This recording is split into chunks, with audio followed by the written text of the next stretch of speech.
My name is Rajesh Vashist, and I am a second-year MBA candidate and Center for Digital Strategies MBA Fellow at the Tuck School of Business.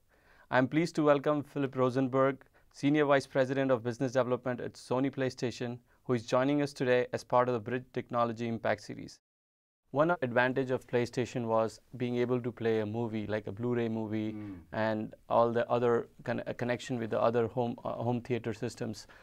Do you see that as the way going forward, or do you see the market converging towards the Nintendo way, where they want to have a cheaper game console? I'll take the high road on that question, and we're really again proud of PlayStation 3. The big differentiator in the market in understanding the value of PlayStation 3 is that every single PlayStation 3 has a Blu-ray player built in it. What Blu-ray does is brings high definition content, first of all. So in a format war against HD DVD a couple years ago, Blu-ray won kind of where the war of, or the conversation of how are we going to be delivering content to the home. The other thing that Blu-ray does that is not that other systems can't do is Blu-ray gives a developer a enormously huge canvas to create his or her art on. I think that a Blu-ray can store now, a double-sided BD can store 70 or 75 gigs of information, where a DVD will store 9. So what we can do is we can bring these much greater, larger, bigger, better sound, better graphic kind of games to our gamer. The other thing that having a Blu-ray did was, if you think about kind of the halo effect of PlayStation 3 and the halo effect that PS3 had against the consumer electronics business, I think you'll see a really high correlation of people who bought a PlayStation 3 bought an HD TV. People who bought a PlayStation 3 bought Blu-ray movies. People that bought a PlayStation 3 even bought more DVDs. People that bought a PlayStation 3 were quicker to connect to the internet than those that hadn't. There was a statistic we were trying to define exactly, but I'm going to be close with what I tell you next. We launched PlayStation 2 in the year 2000, and PS2 was a DVD player also. And in America, we've sold close to 50 million PS2s, not a bad number. Around the world, almost 150 million PS2s. Between 45 and 50% of the people who bought a PS2 in America say that it was their first DVD player. And so how does that translate to what PlayStation 3 brings to Blu-ray? I think that we're probably going to see that again. We bring, as far as all the Blu-ray players, PS3 is more than 50% market share. As far as any kind of a connected Blu-ray player, I think we bring over 90%. So you mentioned about the quality, high quality of the games, and one of the new dimensions in quality has now become 3D. And we see your Nintendo already talking about a 3D version of their games. What is Sony planning to do? Sony is at the forefront of 3D gaming, specifically for the home. Sony's introducing a magnificent line of 3D television.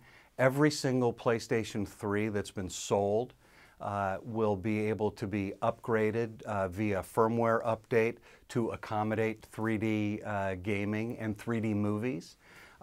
We have games in the development pipeline that will come out with the launch of the Sony televisions that will be a huge differentiator between, again, PlayStation 3 and other competitive home platforms, because they're not going to be able to say what we're able to say around 3D gaming. So the 3D space, very big deal for PlayStation and a very big deal for Sony. Sony announced a joint venture between the Discovery Channel, Sony, and IMAX theaters to bring 3D content via television and at the theater and content development to the market. So it's going to be a really big push for us.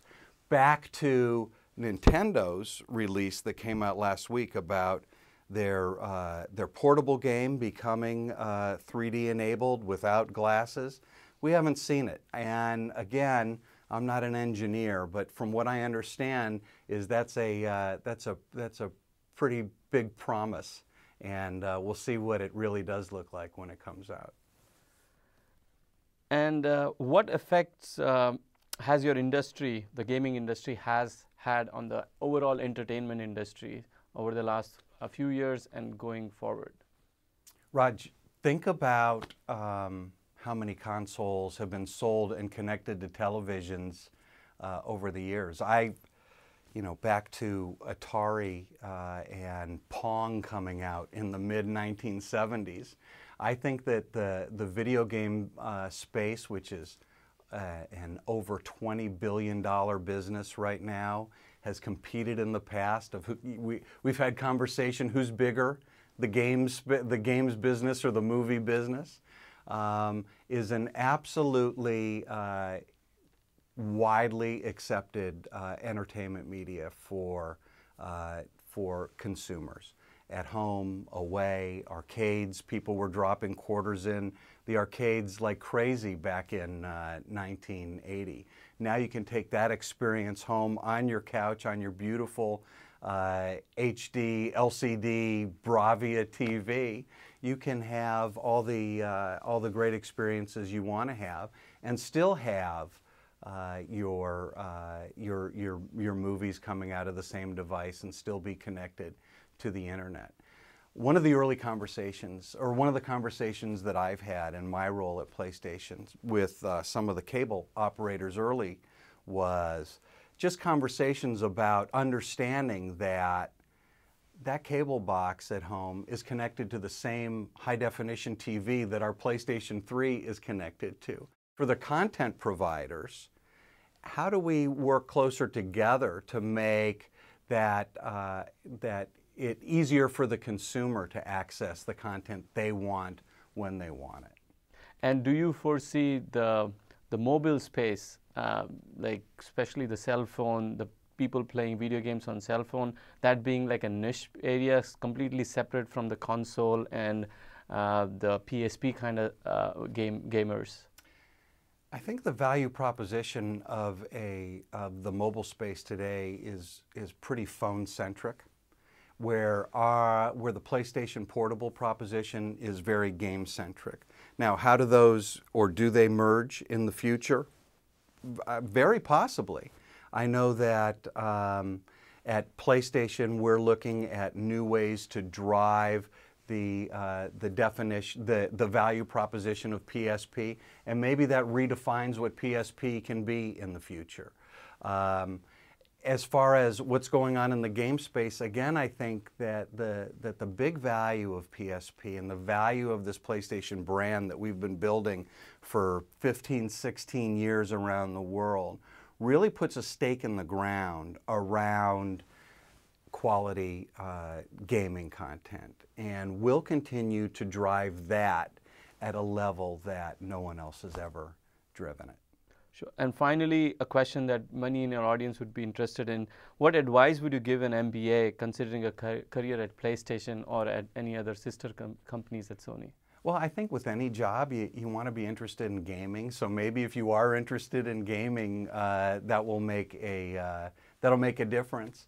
But we're looking for all the smart people we can get. So come on down and let's talk about the different opportunities. You know, we talk a lot about games, obviously, and you and I are talking a lot about the content. But PlayStation's a business too, and we're working very hard to manage our supply chains. We're working very hard to manage our relationships with retailers and our conversation with the consumer and positioning in the market. So I think that there's a lot of opportunity, and the more MBA grads from the Tuck Business School we can have, I think the better off we'll be. So Phil, thank you very much. On behalf of the Center for Digital Strategies at Tuck, I would like to thank you again for speaking with us today. I'm sure our listeners appreciate your thoughts and insight. This has been Rajesh Vasist for Center for Digital Strategies at Tuck School of Business. Nice to meet you.